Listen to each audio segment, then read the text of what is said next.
The Adventure of the Veiled Lodger. When one considers that Mr. Sherlock Holmes was in active practice for 23 years, and that during 17 of these I was allowed to cooperate with him and to keep notes of his doings, it will be clear that I have a mass of material at my command. The problem has always been not to find, but to choose. There is the long row of yearbooks which fill a shelf, and there are the dispatch cases filled with documents, a perfect quarry for the student not only of crime, but of the social and official scandals of the late Victorian era. Concerning these latter, I may say that the writers of agonized letters, who beg that the honour of their families or the reputation of famous forebears may not be touched, have nothing to fear. The discretion and high sense of professional honour which have always distinguished my friend are still at work in the choice of these memoirs, and no confidence will be abused. I deprecate, however, in the strongest way the attempts which have been made lately to get at and to destroy these papers. The source of these outrages is known, and if they are repeated, I have Mr. Holmes's authority for saying that the whole story concerning the politician, the lighthouse, and the trained cormorant will be given to the public. There is at least one reader who will understand. It is not reasonable to suppose that every one of these cases gave Holmes the opportunity of showing those curious gifts of instinct and observation, which I have endeavoured to set forth in these memoirs. Sometimes he had with much effort to pick the fruit, sometimes it fell easily into his lap. But the most terrible human tragedies were often involved in those cases which brought him the fewest personal opportunities, and it is one of these which I now desire to record. In telling it, I have made a slight change of name and place, but otherwise the facts are as stated. One forenoon. It was late in 1896. I received a hurried note from Holmes asking for my attendance. When I arrived, I found him seated in a smoke-laden atmosphere, with an elderly, motherly woman of the buxom landlady type in the corresponding chair in front of him. "This is Mrs. Merrilow of South Brixton," said my friend with a wave of the hand. "Mrs. Merrilow does not object to tobacco, Watson, if you wish to indulge your filthy habits. Mrs. Merrilow has an interesting story to tell which may well lead to further developments in which your presence may be useful." "Anything I can do?" "You will understand, Mrs. Merrilow, that if I come to Mrs. Rhonda, I should prefer to have a witness. You will make her understand that before we arrive." "Lord bless you, Mr. Holmes," said our visitor. "She is that anxious to see you that you might bring the whole parish at your heels. Then we shall come early in the afternoon. Let us see that we have our facts correct before we start. If we go over them, it will help Dr. Watson to understand the situation. You say that Mrs. Rhonda has been your lodger for 7 years and that you have only once seen her face." "And I wish to God I had not," said Mrs. Merrilow. "It was, I understand, terribly mutilated." "Well, Mr. Holmes, you would hardly say it was a face at all. That's how it looked. Our milkman got a glimpse of it once peeping out of the upper window, and he dropped his tin and the milk all over the front garden. That is the kind of face it is. When I saw her, I happened on her unawares. She covered up quick, and then she said, 'Now, Mrs. Merrilow, you know at last why it is that I never raise my veil.'" "Do you know anything about her history?" "Nothing at all." "Did she give references when she came?" "No, sir, but she gave hard cash, and plenty of it. A quarter's rent right down on the table in advance, and no arguing about terms. In these times, a poor woman like me can't afford to turn down a chance like that." "Did she give any reason for choosing your house?" "Mine stands well back from the road and is more private than most. Then again, I only take the one, and I have no family of my own. I reckon she had tried others and found that mine suited her best. It's privacy she is after, and she is ready to pay for it." "You say that she never showed her face from first to last, save on the one accidental occasion. Well, it is a very remarkable story, most remarkable, and I don't wonder that you want it examined." "I don't, Mr. Holmes. I'm quite satisfied, so long as I get my rent. You could not have a quieter lodger, or one who gives less trouble." "Then what has brought matters to a head?" "Her health, Mr. Holmes. She seems to be wasting away, and there's something terrible on her mind. Murder, she cries. Murder, and once I heard her. You cruel beast, you monster, she cried. It was in the night, and it fair rang through the house and sent the shivers through me. So I went to her in the morning. Mrs. Rhonda, I says, if you have anything that is troubling your soul, there's the clergy, I says, and there's the police. Between them, you should get some help. For God's sake, not the police, says she, and the clergy can't change what is past. And yet, she says, it would ease my mind if someone knew the truth before I died. Well, says I, if you won't have the regulars, there is this detective man, what we read about. Begging your pardon, Mr. Holmes. And she fair jumped at it. That's the man, says she. I wonder I never thought of it before. Bring him here, Mrs. Merrilot, and if he won't come, tell him I am the wife of Rhonda's Wild Beast Show.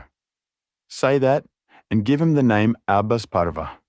Here it is as she wrote it, Abbas Parva. That will bring him if he's the man I think he is. And it will too, remarked Holmes. Very good, Mrs. Merrilot.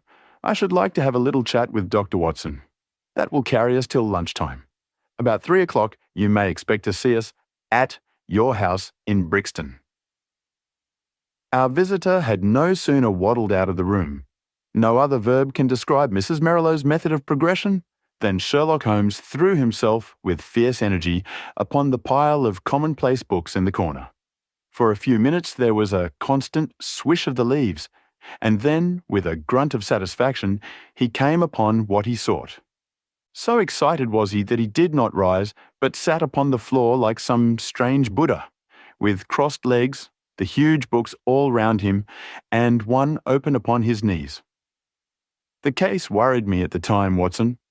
Here are my marginal notes to prove it. I confess that I could make nothing of it. And yet I was convinced that the coroner was wrong. Have you no recollection of the Abbas Parva tragedy? None, Holmes. And yet you were with me then. But certainly my own impression was very superficial, for there was nothing to go by and none of the parties had engaged my services. Perhaps you would care to read the papers? Could you not give me the points? That is very easily done. It will probably come back to your memory as I talk. Rhonda, of course, was a household word. He was the rival of Wombwell and of Sanger, one of the greatest showmen of his day. There is evidence, however, that he took to drink, and that both he and his show were on the downgrade at the time of the great tragedy. The caravan had halted for the night at Abbas Parva, which is a small village in Berkshire, when this horror occurred. They were on their way to Wimbledon, travelling by road, and they were simply camping and not exhibiting, as the place is so small a one that it would not have paid them to open. They had among their exhibits a very fine North African lion. Sahara King was its name, and it was the habit, both of Rhonda and his wife, to give exhibitions inside its cage. Here, you see, is a photograph of the performance by which you will perceive that Rhonda was a huge porcine person, and that his wife was a very magnificent woman. It was deposed at the inquest that there had been some signs that the lion was dangerous, but, as usual, familiarity begat contempt, and no notice was taken of the fact. It was usual for either Rhonda or his wife to feed the lion at night. Sometimes one went, sometimes both. But they never allowed anyone else to do it, for they believed that so long as they were the food carriers, he would regard them as benefactors and would never molest them. On this particular night, 7 years ago, they both went, and a very terrible happening followed, the details of which have never been made clear. It seems that the whole camp was roused near midnight by the roars of the animal and the screams of the woman. The different grooms and employees rushed from their tents, carrying lanterns, and by their light, an awful sight was revealed.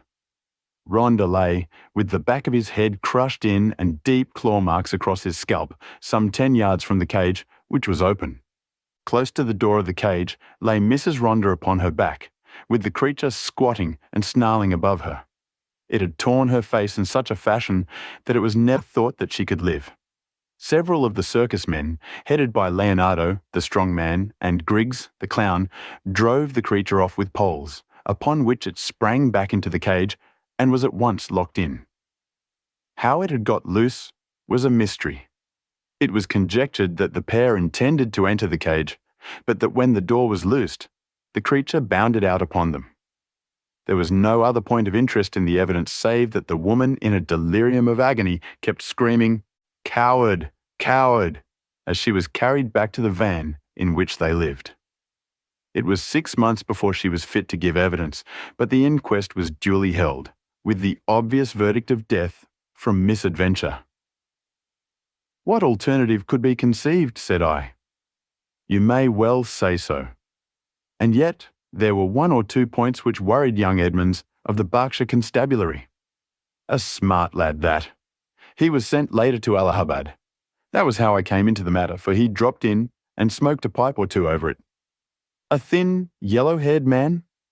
Exactly. I was sure you would pick up the trail presently. But what worried him? Well, we were both worried. It was so deucedly difficult to reconstruct the affair. Look at it from the lion's point of view. He is liberated. What does he do? He takes 6 bounds forward, which brings him to Rhonda.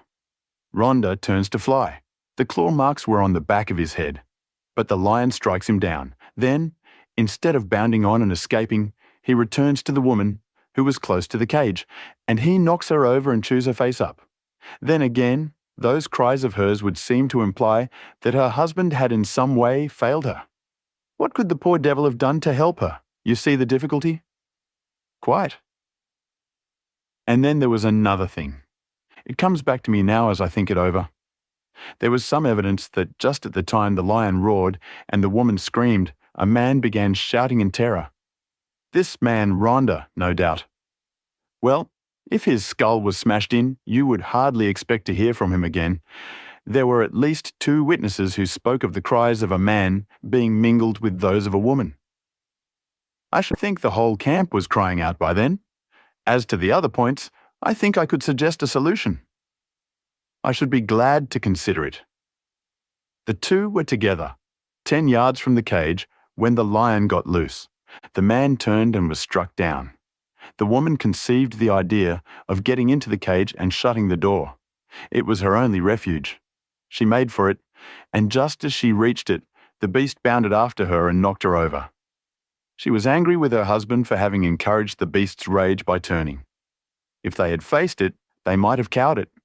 Hence, her cries of coward. Brilliant, Watson. Only 1 flaw in your diamond. What is the flaw, Holmes? If they were both 10 paces from the cage, how came the beast to get loose? Is it possible that they had some enemy who loosed it? And why should it attack them savagely when it was in the habit of playing with them and doing tricks with them inside the cage? Possibly, the same enemy had done something to enrage it. Holmes looked thoughtful and remained in silence for some moments. Well, Watson, there is this to be said for your theory. Rhonda was a man of many enemies. Edmonds told me that in his cups he was horrible. A huge bully of a man, he cursed and slashed at everyone who came in his way. I expect those cries about a monster of which our visitor has spoken were nocturnal reminiscences of the dear departed. However, our speculations are futile until we have all the facts. There is a cold partridge on the sideboard, Watson, and a bottle of Montrachet. Let us renew our energies before we make a fresh call upon them. When our hansom deposited us at the house of Mrs. Merrilow, we found that plump lady blocking up the open door of her humble but retired abode.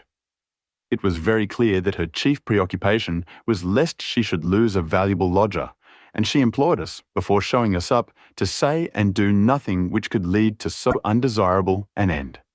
Then, having reassured her, we followed her up the straight, badly carpeted staircase and were shown into the room of the mysterious lodger.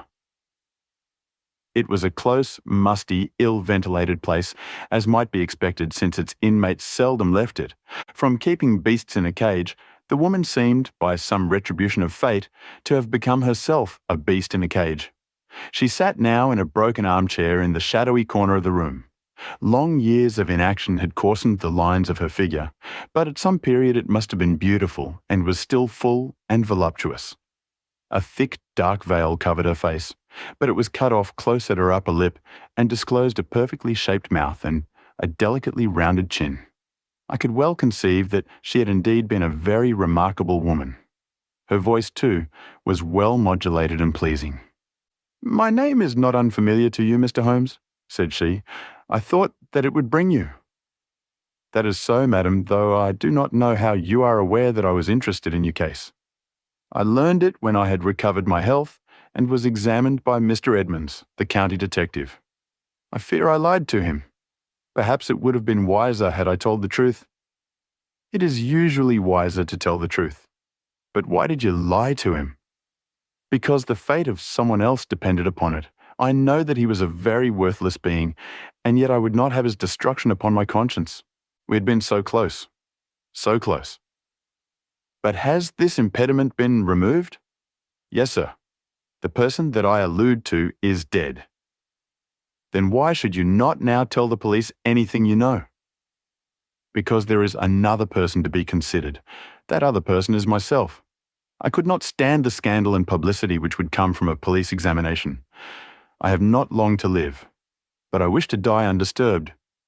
And yet I wanted to find one man of judgment to whom I could tell my terrible story, so that when I am gone, all might be understood." "You compliment me, madam. At the same time, I am a responsible person. I do not promise you that when you have spoken, I may not myself think it my duty to refer the case to the police." "I think not, Mr. Holmes. I know your character and methods too well, for I have followed your work for some years. Reading is the only pleasure which fate has left me, and I miss little which passes in the world. But in any case, I will take my chance of the use which you may make of my tragedy. It will ease my mind to tell it." "My friend and I would be glad to hear it." The woman rose and took from a drawer the photograph of a man.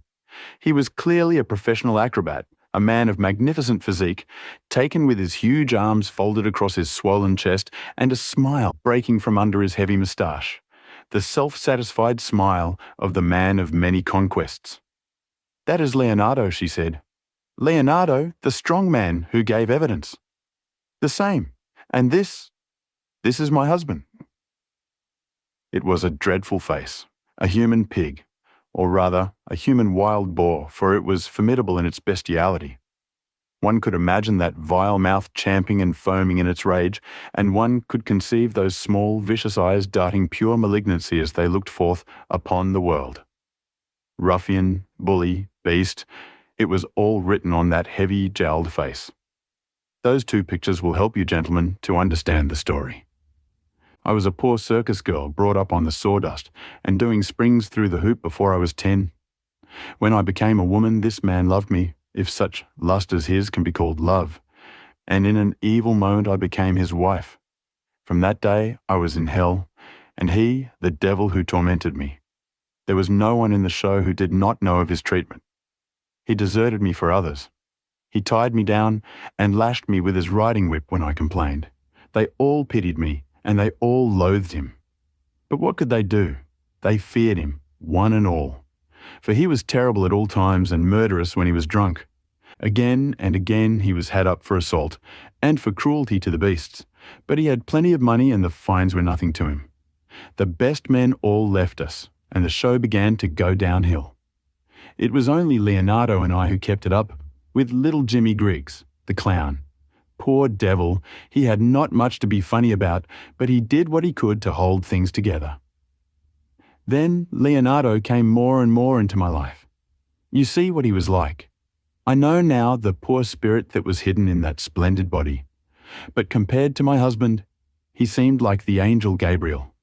He pitied me and helped me, till at last our intimacy turned to love. Deep, deep, passionate love. Such love as I had dreamed of, but never hoped to feel. My husband suspected it, but I think that he was a coward as well as a bully, and that Leonardo was the one man that he was afraid of. He took revenge in his own way by torturing me more than ever. One night, my cries brought Leonardo to the door of our van. We were near tragedy that night, and soon my lover and I understood that it could not be avoided. My husband was not fit to live. We planned that he should die. Leonardo had a clever, scheming brain. It was he who planned it. I do not say that to blame him, for I was ready to go with him every inch of the way. But I should never have had the wit to think of such a plan.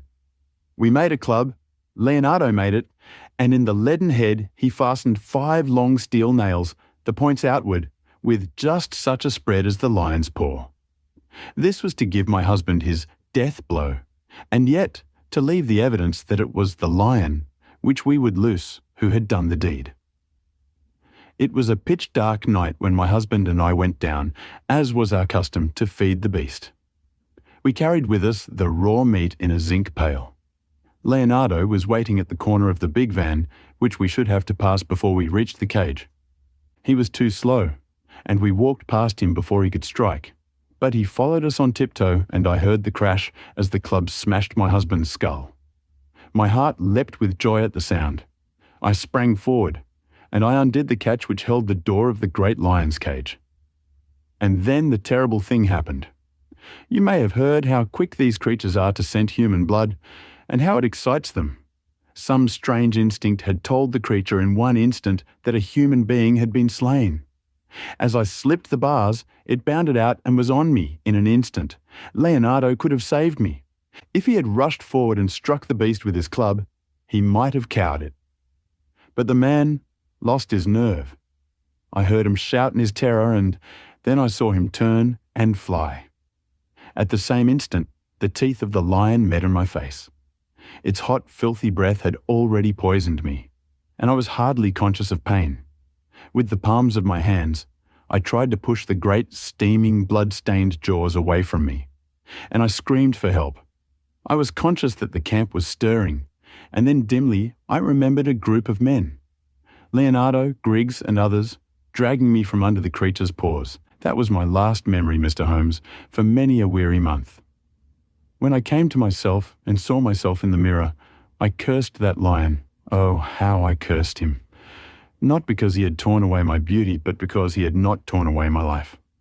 I had but one desire, Mr. Holmes, and I had enough money to gratify it. It was that I should cover myself so that my poor face should be seen by none, and that I should dwell where none whom I had ever known should find me. That was all that was left to me to do, and that is what I have done. A poor wounded beast that has crawled into its hole to die. That is the end of Eugenia Ronda. We sat in silence for some time after the unhappy woman had told her story. Then Holmes stretched out his long arm and patted her hand with such a show of sympathy as I had seldom known him to exhibit. "Poor girl," he said, "poor girl. The ways of fate are indeed hard to understand. If there is not some compensation hereafter, then the world is a cruel jest.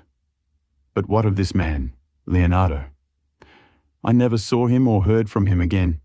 Perhaps I've been wrong to feel so bitterly against him. He might as soon have loved one of the freaks whom we carried round the country as the thing which the lion had left. But a woman's love is not so easily set aside. He had left me under the beast's claws. He had deserted me in my need, and yet I could not bring myself to give him to the gallows. For myself, I cared nothing what became of me. What could be more dreadful than my actual life? But I stood between Leonardo and his fate. And he is dead? He was drowned last month when bathing near Margate. I saw his death in the paper. And what did he do with this 5-clawed club, which is the most singular and ingenious part of all your story? I cannot tell, Mr. Holmes. There is a chalk pit by the camp, with a deep green pool at the base of it. Perhaps in the depths of that pool...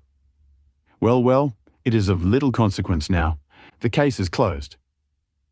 Yes, said the woman, the case is closed. We had risen to go, but there was something in the woman's voice which arrested Holmes's attention. He turned swiftly upon her. Your life is not your own, he said. Keep your hands off it. What use is it to anyone? How can you tell? The example of patient suffering is in itself the most precious of all lessons to an impatient world. The woman's answer was a terrible one. She raised her veil and stepped forward into the light. "I wonder if you would bear it," she said. It was horrible. No words can describe the framework of a face when the face itself is gone.